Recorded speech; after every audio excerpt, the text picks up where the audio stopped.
Por conta da nossa celebração de batismo hoje, nós não teremos escola bíblica dominical. Vamos permanecer aqui no santuário para o restante desta manhã, para continuarmos nosso culto meditando na palavra de Deus e ouvindo um pouco mais sobre que mensagem é esta, a qual os nossos batizandos creram, que Jesus é este que eles acabaram de confessar como seu Senhor e Salvador. Então eu creio que não há cena mais apropriada para este dia de batismo do que a cena do batismo de Jesus. Para lá que nós vamos então no Evangelho de Mateus capítulo 3. Você já pode abrir a sua Bíblia em Mateus capítulo 3. Nós vamos ler todo este capítulo, do início ao fim, e ao encontrar o texto em questão, fiquemos de pé em reverência à leitura da palavra do Senhor.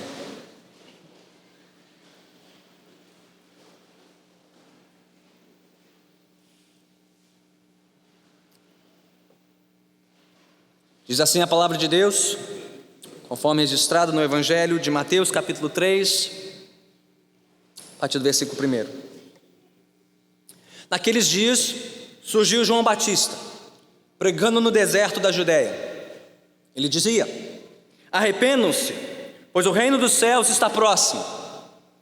Este é aquele que foi anunciado pelo profeta Isaías, voz do que clama no deserto: preparem o caminho para o Senhor, façam veredas retas para Ele.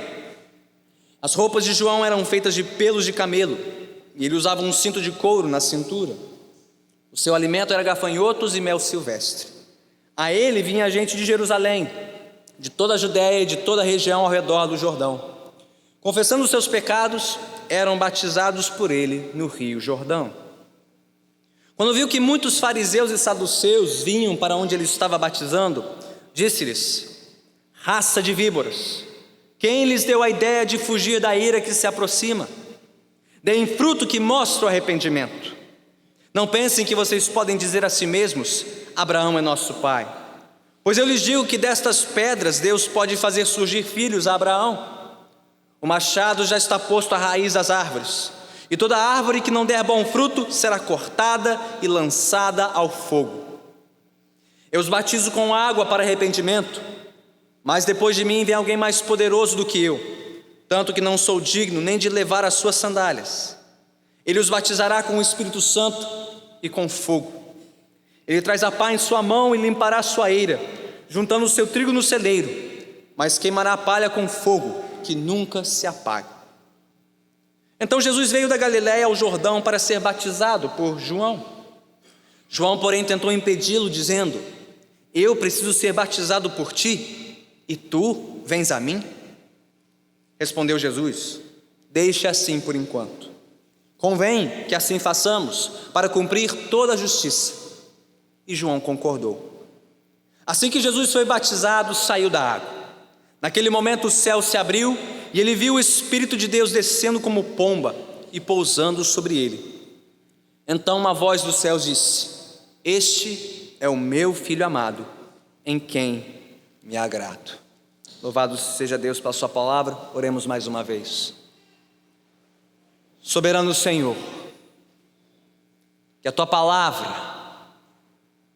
a tua convocação proferida há mais de 2000 anos pelo teu servo João Batista, possa soar claramente deste púlpito nesta manhã, convocando todos aqui, novos e antigos na fé, e os mais recém-chegados, a uma verdadeira rendição ao Senhor Jesus Cristo, a uma entrega da nossa vida àquele que é merecedor de toda a honra, glória e louvor. Que o teu Santo Espírito continue sobre nós, operando aqui a tua boa, agradável e perfeita vontade, para a glória do teu santo nome. Nós oramos assim em nome de Cristo Jesus. Amém. Podemos sentar.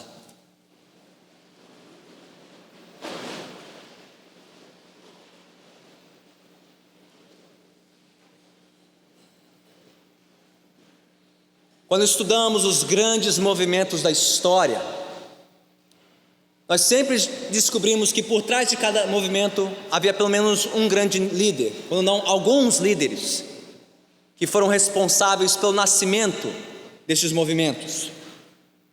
Por exemplo, o que seria da influência da filosofia grega sobre o Ocidente, não fosse por homens como Sócrates, e Platão, o que seria da influência da cultura romana sobre o Ocidente não fosse das conquistas de homens como Júlio César e Augusto César, ou o que seria dos grandes impérios comerciais da nossa época na história, os impérios da Microsoft, da Apple e do Facebook, não fosse pelos seus criadores, Bill Gates, Steve Jobs e Mark Zuckerberg.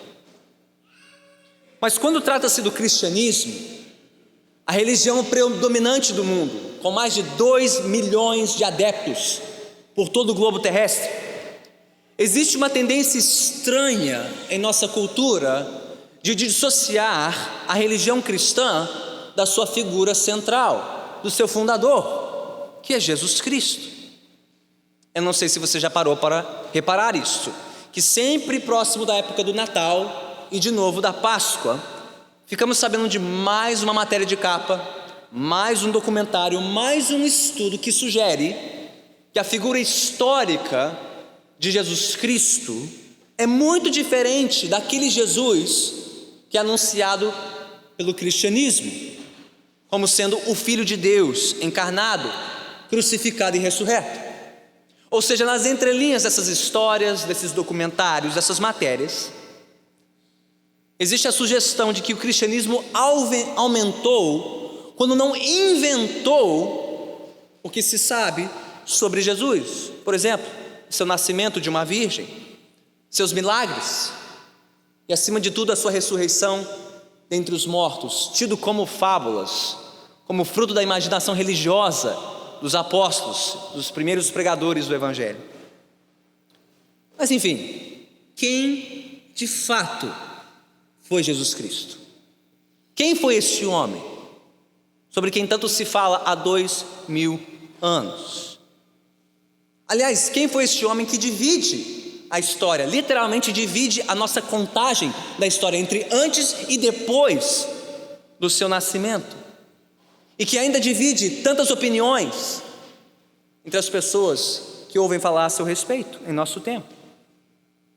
Bem, para responder à pergunta, vamos meditar sobre um dos episódios mais importantes da vida de Jesus, conforme relatado pelo Evangelho de Mateus, o relato do batismo de Jesus, que marca a sua apresentação pública ao povo da Judéia e também o início do seu ministério aqui na terra.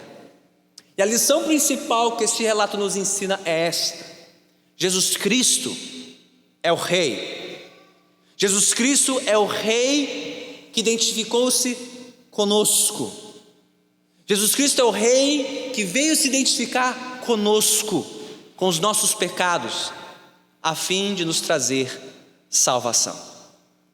É isso que o relato desta manhã nos ensina, e o faz em duas partes, em duas metades. A primeira delas, do versículo 1 ao versículo 12, e a segunda do versículo 13 até o versículo 17. Então, se você fechou sua Bíblia, abra novamente, mantenha os seus olhos fitos no texto, ao meditarmos juntos sobre esse episódio. E a imagem que eu quero que todos nós mantenhamos em mente ao estudarmos este texto é a seguinte: é a imagem de um rei sendo apresentado por um mensageiro. Já viu quando uma figura pública, uma celebridade é recebida, seja num teatro, no auditório, é sempre anunciada por alguém, respeitável público, vamos nos preparar para receber quem seja. Antes da celebridade vem o apresentador, o mensageiro. Assim também aqui, antes do rei aparecer em cena, do rei Jesus se apresentar, vem o seu mensageiro, seu anunciante, João Batista.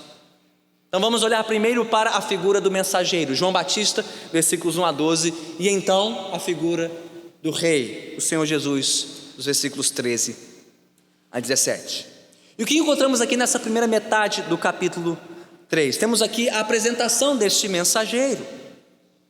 Começamos falando aqui sobre o tempo em que ele apareceu. Diz o versículo 1, naqueles dias. Que dias foram esses? Bem, conforme o último versículo do capítulo anterior, isso foi nos dias em que Jesus retornou com a sua família do Egito e residiu na cidade de Nazaré, na Galiléia. Naqueles dias surgiu esta figura Diz aí no primeiro versículo, no deserto da Judéia, naquela faixa de terra entre a região montanhosa da Judéia, onde ficava Jerusalém, e o rio Jordão, um deserto que percorre toda aquela região central do que hoje é o país de Israel. E qual a importância disso? Será que Mateus está nos dando apenas dados geográficos aqui, só compondo um cenário? Queremos que não. Há uma importância simbólica aqui para este deserto. Se você tem alguma familiaridade com a história bíblica, você sabe que o deserto é o lugar de provação, o lugar onde o povo de Deus foi provado, onde foi confrontado por Deus e muitas vezes foi convocado a se arrepender dos seus pecados. Então não é mera coincidência que a figura deste mensageiro, João Batista, tenha aparecido num deserto, convocando o povo de Deus ao arrependimento, convocando-os a retornarem para os caminhos de Deus. Veja só o versículo 2. O que dizia este mensageiro? Qual o resumo da sua mensagem? Ele dizia: arrependam-se. Ou seja, voltem-se para Deus, voltem-se para os caminhos do Senhor, abandonem os seus maus caminhos, abandonem os seus caminhos contrários a Deus. Essa não era uma mensagem nova na história de Israel. De novo, o povo de Deus já tinha ouvido isso várias vezes, através de séculos, quando os profetas convocaram Israel ao arrependimento. Mas há um elemento novo sim, na segunda metade deste versículo. Ele dizia: arrependam-se, pois o quê? O reino dos céus está próximo. Aqui está a novidade. O povo aguardava este reino dos céus, aguardava a vinda de um rei, de uma figura real enviada por Deus para estabelecer o seu domínio sobre toda a terra, para aniquilar os inimigos de Deus e trazer salvação para o seu povo. Israel aguardava por este reino, por este rei que viria para trazer juízo e salvação. Juízo para os inimigos de Deus e salvação para o seu povo. Mas por que justamente neste momento da história? Porque neste momento Deus estava levantando João Batista como este mensageiro. Bem, diz o versículo 3 que tudo isso foi em cumprimento a uma promessa, a uma profecia antiga dos tempos de Isaías. Diz o versículo 3 que o profeta Isaías falou deste mensageiro, anunciou séculos antes a vinda de João Batista, dizendo: voz o que clama no deserto, preparem o caminho para o Senhor, façam veredas retas para Ele. De novo, a imagem do mensageiro e do rei. O rei está chegando. Que nem quando temos visita em casa. Vamos receber visita em casa, temos que arrumar a casa, temos que preparar a casa para receber os nossos convidados. Ou quando um país recebe uma autoridade de outra nação, um chefe de governo, vamos preparar o caminho para receber essa autoridade. Deus levantou João Batista aqui com essa mensagem: preparem os caminhos, porque o rei está chegando, o Senhor está chegando, preparem-se todos, porque o tempo é chegado. E o mais importante aqui é que esta fala de Isaías, citada aqui no texto, vem num momento extremamente importante. O livro de Isaías também se divide em duas metades. A primeira metade falando sobre o juízo de Deus, e a segunda metade falando sobre a salvação de Deus. E justamente nessa transição entre o juízo e a salvação é que essas palavras de Isaías foram proferidas: preparem o caminho, o rei está chegando, com juízo e com salvação. Então o tempo era chegado, João Batista chegou, o mensageiro foi enviado e todos tinham que se preparar para a vinda do rei. Mas há mais alguns detalhes importantes aqui no texto. Olhe comigo para o versículo 4.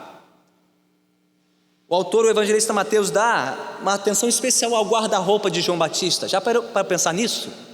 Por que Mateus faz questão de falar da aparência de João Batista? Que ele vestia, um modelito muito interessante, peles de camelo, roupas feitas de pelos de camelo, e usava um cinto de couro na cintura. Que figurino era esse?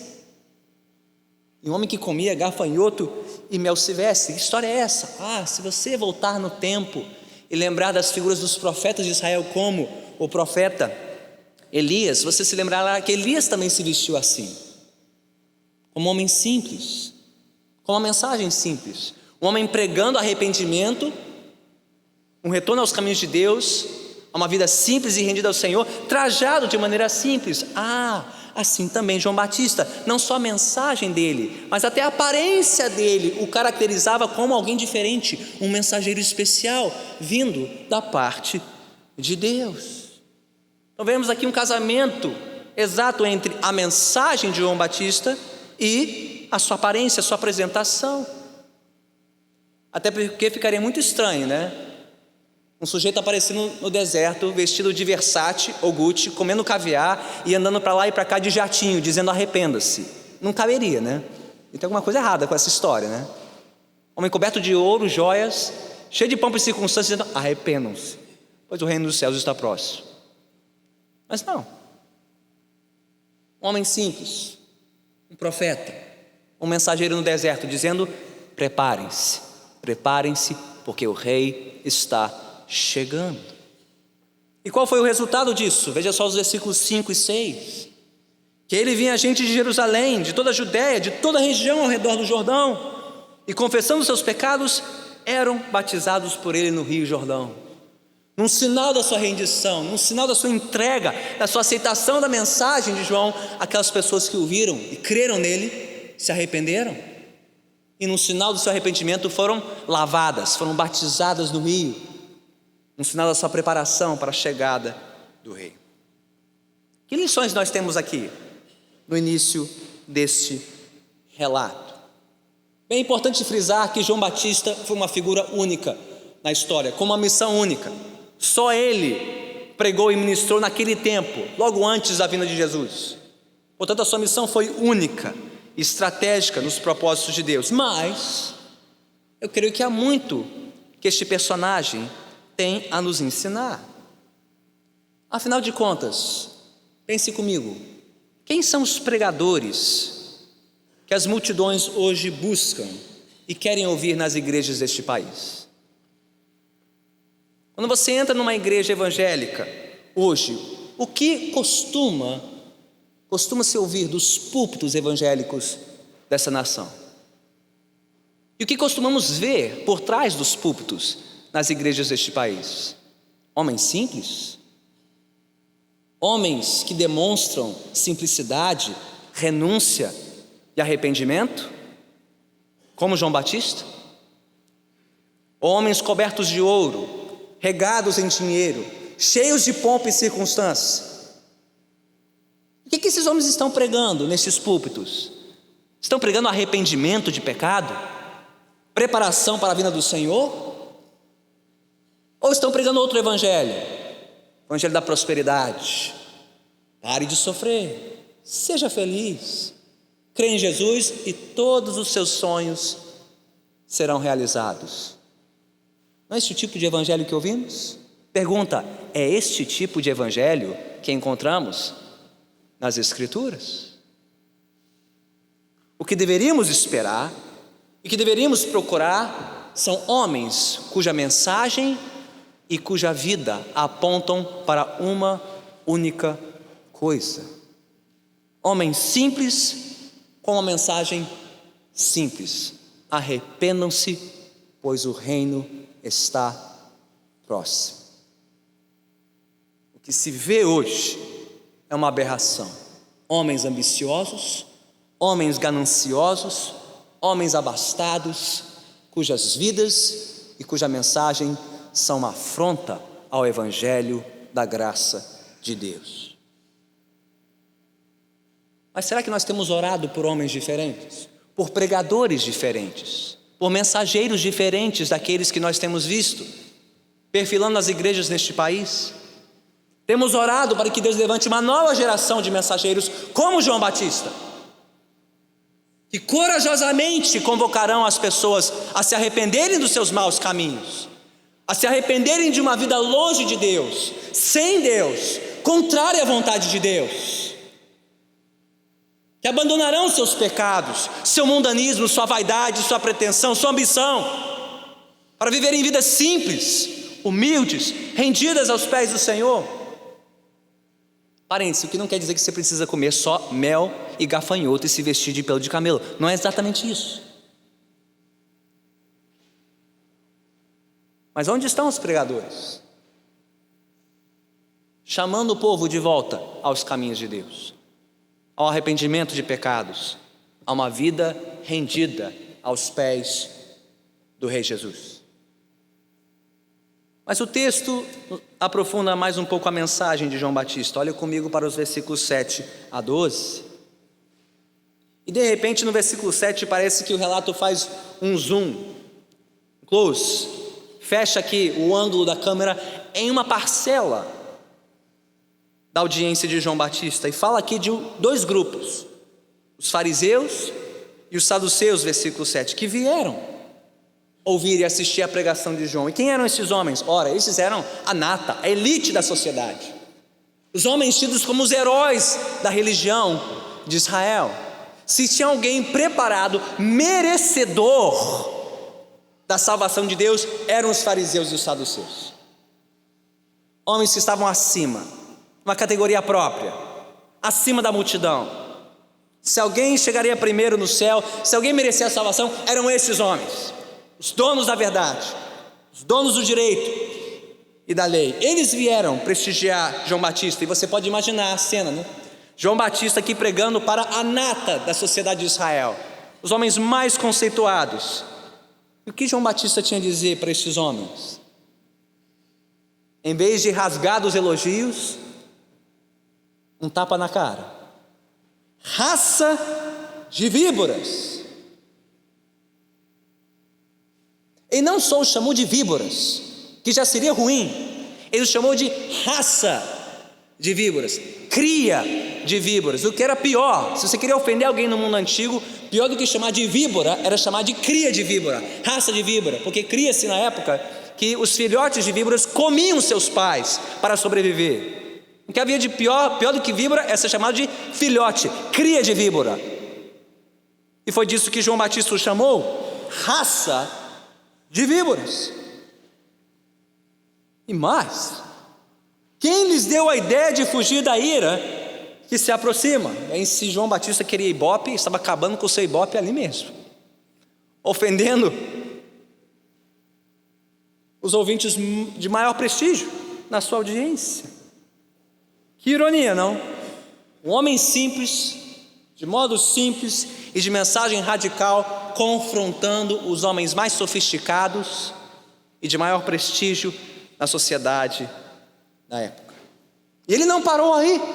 Você acha que ele se intimidou? Não. O que ele diz no versículo seguinte, versículo 8: deem fruto que mostre o arrependimento.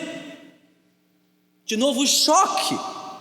Exatamente aqueles que, pelo menos pela sua aparência, pareciam estar melhor preparados para receber o reino, os mais santos, os mais morais, os mais íntegros, sendo convocados a se arrependerem dos seus pecados, e não só sendo convocados a um sentimento, mas uma ação, uma revolução, uma mudança radical de vida. Deem fruto que mostre o arrependimento, ou seja, não só arrependimento sentido, mas arrependimento sincero, visível e consequente. Diferente, por exemplo, de um ladrão, que pode até se sentir arrependido por ter roubado e saqueado a nação, mas que nunca pede perdão. Diz que tudo é perseguição política, que tudo é traição e conspiração. Isso não é arrependimento, isso é desculpa esfarrapada. Isso não é arrependimento de alguém que realmente está arrependido dos seus pecados. Arrependimento não é só algo sentido ou falado, é algo visto, é visível, é claro, é consequente. E é para isso que João Batista estava convocando os seus ouvintes: arrependam-se e deem fruto de arrependimento. O que João Batista já está mostrando aqui é que as aparências podem enganar, e muitas vezes nos enganam. Assim como a aparência daqueles homens, os fariseus e saduceus enganavam as multidões, fazendo com que pensassem que eles fossem melhores, melhor preparados para o reino. Não, as aparências enganavam. Deus conhecia os seus corações e sabia que seus corações eram tão sujos e imundos quanto o de qualquer um que veio ouvir João Batista. E para jogar um pá de cal esses homens, veja só o que João disse em seguida no versículo 9.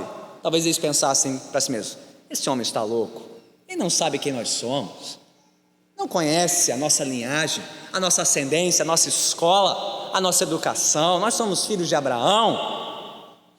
Como é que pode um homem desse falar uma coisa dessas para nós, nos chamar de víboras, pecadores? João Batista, como se estivesse lendo a mente daqueles homens, isso no versículo 9: não pensem que vocês podem dizer a si mesmos: Abraão é nosso pai, pois eu lhes digo que dessas pedras Deus pode fazer surgir filhos. Abraão, João está fazendo um trocadilho aqui no original, porque a palavra para pedra e filho no original parece muito semelhante, paidos e petros.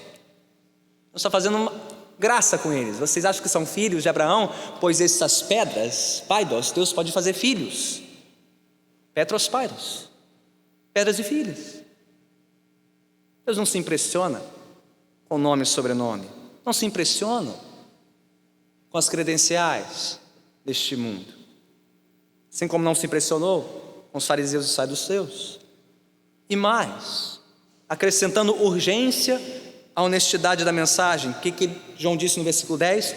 O machado já está posto à raiz das árvores, e toda árvore que não der bom fruto será cortada e lançada ao fogo. A imagem aqui é da colheita, da limpeza de um campo após uma colheita. Feita a colheita, vistos quais árvores tinham fruto e quais não tinham fruto bom, o agricultor vinha para limpar o campo das árvores mortas e infrutíferas. João estava dizendo: Deus está passando a limpo este campo. Ele está vendo quem está dando bom fruto e quem não está dando fruto, e as árvores infrutíferas serão logo cortadas e lançadas no fogo. Aliás, a temperatura do fogo só aumenta aqui, no versículo 10, no versículo 11 e de novo no versículo 12. Por 3 vezes João Batista fala em fogo, em juízo, a ira de Deus contra esses homens e a necessidade urgente deles se arrependerem dos seus pecados. Mas pastor, é tudo fogo e juízo aqui? O senhor não disse que a expectativa deste reino era que viesse com juízo e salvação? Eu só estou vendo juízo, eu só estou vendo castigo aqui. Onde está a esperança de salvação? Ela está aqui. Sabe por quê? Se Deus quisesse, Ele poderia ter vindo sem mandar um mensageiro, nos pegando desprevenidos. Que nenhuma visita que chega em casa sem avisar e nos pega desprevenidos, com a casa toda bagunçada.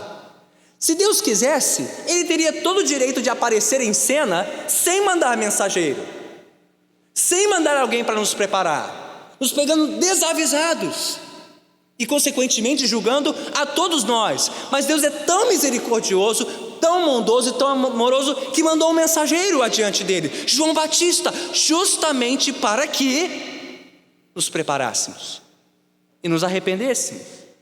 Então, por mais dura e confrontadora que soe a mensagem de João Batista, é uma mensagem repleta de esperança, repleta de misericórdia, repleta de amor, porque é um aviso, é um alerta. Que nem quando o pai alerta a criança: não vá por aqui, não toque nisso. A criança não gosta, faz cara feia, fica emburrada, se desagrada, mas o alerta é um ato de amor. O alerta é um ato de amor.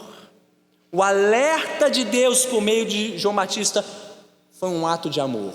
Preparem-se, arrependam-se, não se deixem enganar pelas aparências, porque Deus enxerga o coração de cada um. O machado já está posto à raiz, e a árvore que não der bom fruto, Ele cortará e lançará no fogo.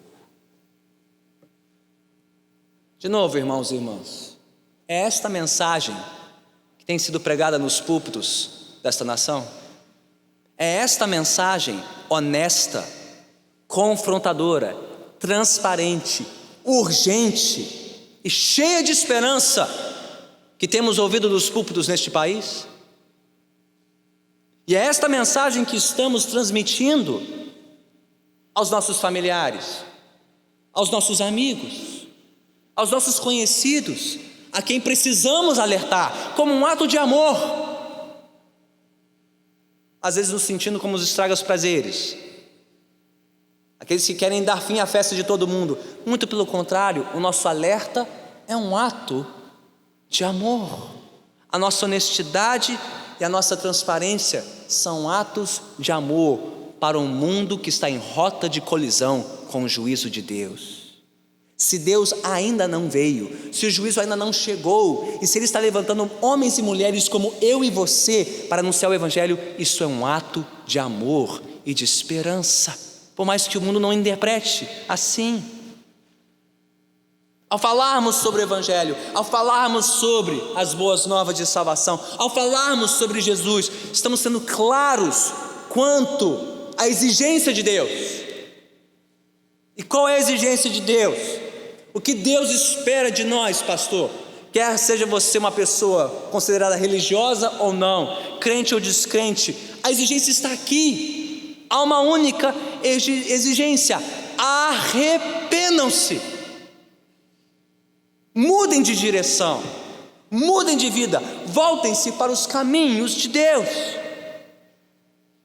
porque Deus não se impressiona com as nossas aparências. Deus não se impressiona com a nossa aparência religiosa, com as nossas tentativas fracas e falhas de sermos pessoas melhores, mais morais, mais éticas. Deus conhece bem o nosso coração e chama todos a se arrependerem. Irmãos e irmãs, o que Deus exige primeiro de nós não são boas obras, não são as nossas ofertas religiosas, não são os nossos sacrifícios morais. A primeira coisa que Deus exige de nós é que nos arrependamos. Que nos arrependamos de tentar viver esta vida sem Deus, ou longe de Deus, ou de forma contrária à vontade de Deus. Deus não quer apenas dar um banho de loja espiritual, ou passar uma maquiagem religiosa que vai esconder algumas das nossas rugas e manchas espirituais. Não. O que Deus quer fazer é nos transformar por inteiro, mudar a nossa vida, transformar o nosso coração, e isso exige arrependimento.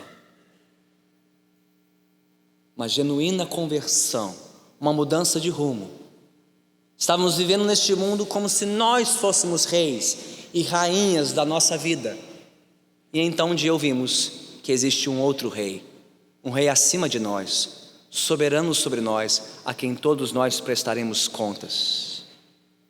Estávamos vivendo como se fôssemos donos do nosso próprio nariz, senhores do nosso destino, e descobrimos que há outro maior que nós, que nos criou e que nos chama a nos arrependermos da nossa rebeldia, da nossa teimosia. Esta é a mensagem que estamos transmitindo com honestidade, com fidelidade, com urgência, meus irmãos, porque ninguém sabe o dia nem a hora. O rei está voltando, logo voltará. A sua volta nunca esteve tão próxima. Então estamos anunciando urgentemente este Evangelho. Há tempo para que aqueles que ainda não se arrependeram possam se arrepender, e sim, cheios de esperança, porque se o rei ainda não voltou, é porque ainda há tempo, ainda há esperança, ainda há oportunidade para se arrepender. Mas será que nós mesmos estamos preparados? Será que nós mesmos estamos vivendo uma vida que dá fruto de arrependimento? Em nossos casamentos, na criação dos nossos filhos, no nosso trabalho, na mordomia do nosso tempo, dos nossos estudos, dos nossos recursos, como igreja. não só com as nossas palavras, mas com o nosso procedimento, estamos dando fruto de arrependimento, vivendo vidas de arrependimento? Como bem disse aquele grande pregador das Escrituras, o reformador Martim Lutero, a vida cristã nada mais é do que um constante arrependimento. Arrependimento não é só o que marca o início da nossa caminhada cristã, arrependimento é a caminhada cristã, do início ao fim. É uma constante volta, um constante retorno para os caminhos de Deus.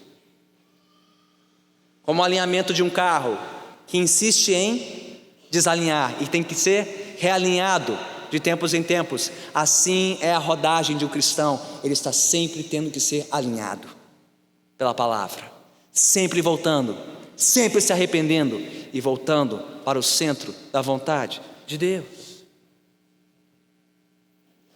Mas até que só vimos a preparação, na verdade, o centro dessa história ainda nos aguarda na segunda metade.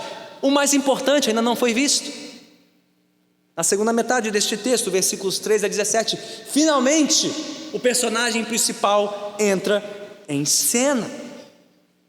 João Batista mesmo tinha dito isso: olha, eu sou apenas o precursor, eu vim apenas preparar o caminho, mas depois de mim vem outro. Ele diz isso no versículo 11: vem outro depois de mim, maior do que eu, para completar essa história, para completar esta obra. João foi apenas o mensageiro, mas depois dele veio o mais esperado. Quando aquele que era o Senhor, Deus poderoso, encarnado na pessoa de Jesus Cristo, quando Jesus aparece em cena, versículo 13, então qual é a reação de João Batista no versículo 14? Ele se espanta, ele se surpreende. O que Jesus estava fazendo ali naquele rio, cercado de pecadores? Você já se perguntou, pastor, o que Jesus estava fazendo naquele rio? Aquele rio, aquele batismo não era para pecadores? Então de quais pecados Jesus tinha que se arrepender? Por que ele estava ali? A sua pergunta é de João Batista: Jesus, o que você está fazendo aqui? Eu estou aqui preparando pessoas para a sua chegada. Nós tínhamos que estar aqui, você não. Se alguém tem que ser batizado, não é você, Jesus, sou eu, João Batista. Imagina o constrangimento. Mas que essas duas pessoas não pertencem na mesma foto, né? Já pensou uma selfie entre Sérgio Moro e Sérgio Cabral nas redes sociais? É só Sérgio, só tem isso em comum, mas de resto é luz e trevas, né? O que Sérgio Moro e Sérgio Cabral tem a ver um com o outro? Nada, a não ser o primeiro nome. João Batista e Jesus, o que estão fazendo aqui na mesma cena? Tem algo de errado aqui? Jesus, não é para você estar aqui. O que você está fazendo aqui? Entre pecadores. Qual foi a resposta de Jesus, versículo 15? Ele respondeu: deixe assim por enquanto. Convém que assim façamos para cumprir toda a justiça. E aqui está a palavra-chave deste relato e do Evangelho de Mateus. Quando o Evangelho de Mateus fala na justiça de Deus, está falando do seu caráter justo, o seu plano justo, um plano perfeito para salvar o seu povo dos seus pecados. É isso que Jesus estava fazendo ali. Ele não estava sendo batizado pelos seus pecados, não. Ele estava descendo as águas para se associar e tomar sobre si os pecados daquela gente toda.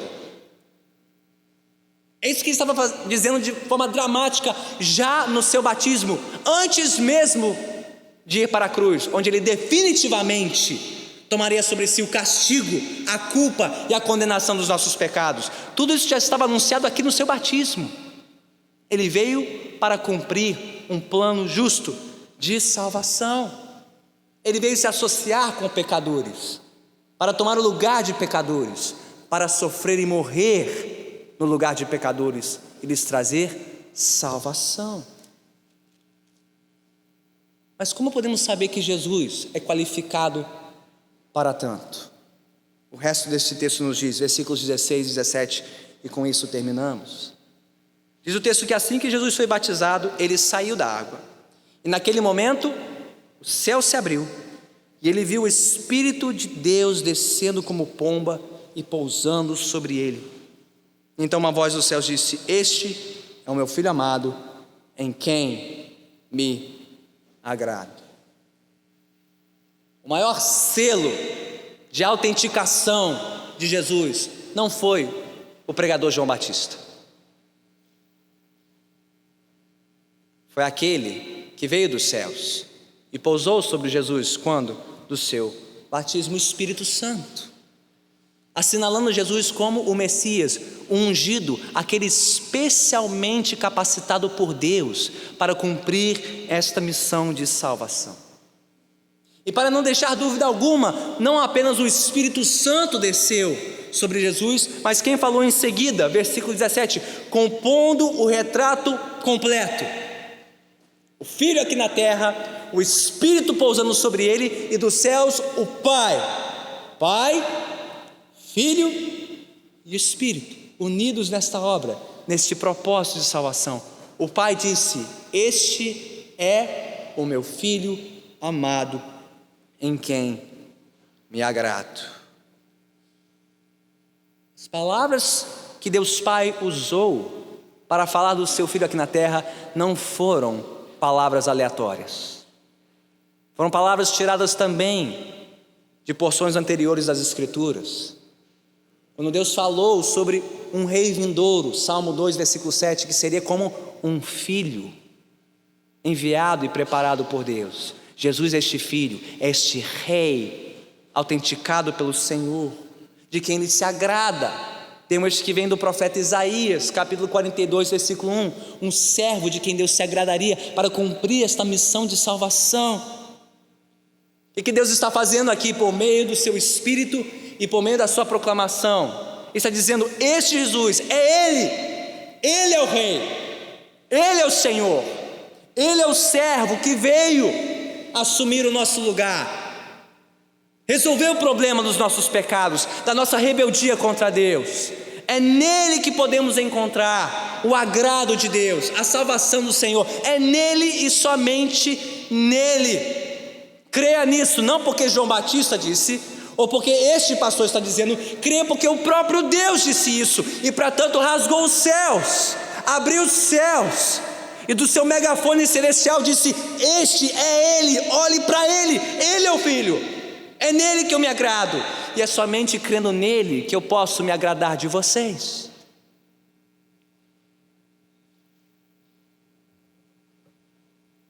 Então, pastor, nem todos são filhos de Deus? É isso que você está dizendo?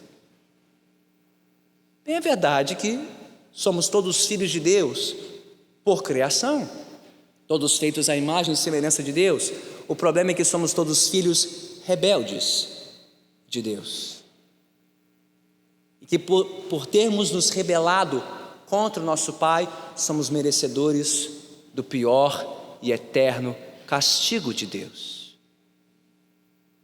Mas a boa nova do Evangelho é que Deus Pai mandou um outro Filho, o único Filho por natureza, perfeito e obediente. Jesus Cristo é este Filho, é Ele que é perfeitamente amado pelo Pai e que agradou o Pai em todo o tempo, o que significa que não existe outra maneira de agradar a Deus e ser amado por Deus, senão por intermédio do seu Filho Jesus Cristo, senão por meio do arrependimento dos nossos pecados e da nossa confiança absoluta em Jesus.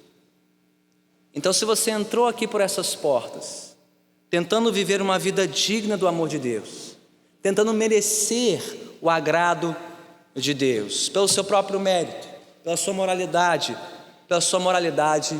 arrependa-se, arrependa-se do seu pecado. Ah, pastor, mas Deus sabe que eu tenho uma fé muito bonita, muito forte, muito sincera. Bem, se a sua fé não estiver em Jesus Cristo, a sua fé está sinceramente errada. Ela é forte, mas não é forte o suficiente para merecer a salvação, pois o que não importa não é a força, nem a sinceridade da sua fé, mas o alvo e objeto da sua fé. Então você crê em Jesus? Somente em Jesus? Somente neste Jesus? Não Jesus guru espiritual, não Jesus curandeiro tabajara, não Jesus balconista de ofertas, esses genéricos que vêm sendo pregados por aí, pelos púlpitos dessa nação. Mas o único e verdadeiro, o Cristo, o Filho de Deus, o Rei, o Senhor. Você crê nele? Você crê somente nele? Você crê somente neste Cristo? Então a sua vida dá fruto desta fé? Se alguém me dissesse hoje: pastor, ontem eu fui atropelado por um caminhão, eu diria: ah é? Mostre-me. Cadê? Me mostre as marcas. Me mostre pelo menos um arranhão. Me mostre alguma coisa que confirme que de fato você foi atropelado por um caminhão. Se alguém me diz: pastor, eu creio em Jesus, ah é? Cadê? Mostre-me. Mostre-me o fruto de arrependimento. Que diferença faz a sua fé? Onde está a mudança? Onde está a conversão? Onde está o genuíno arrependimento? Então, de novo, você crê em Jesus? Você crê somente em Jesus? E somente neste Jesus? Porque somente nele você pode ser amado pelo Pai.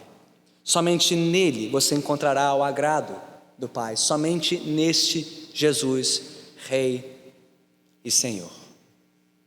E se você nele crê e nele descansa, saiba que assim como os céus se abriram naquele dia, e o Pai falou do seu Filho: dele me agrado.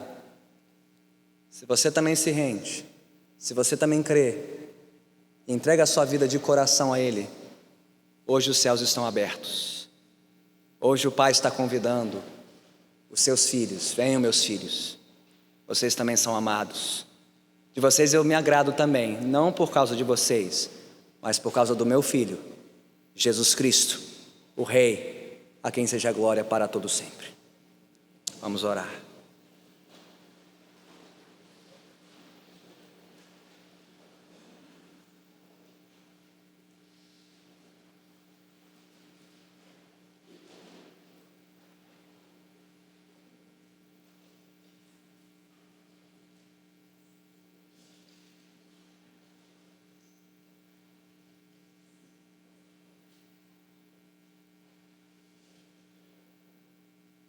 Então, Senhor, eis-nos aqui, diante da Tua santa palavra,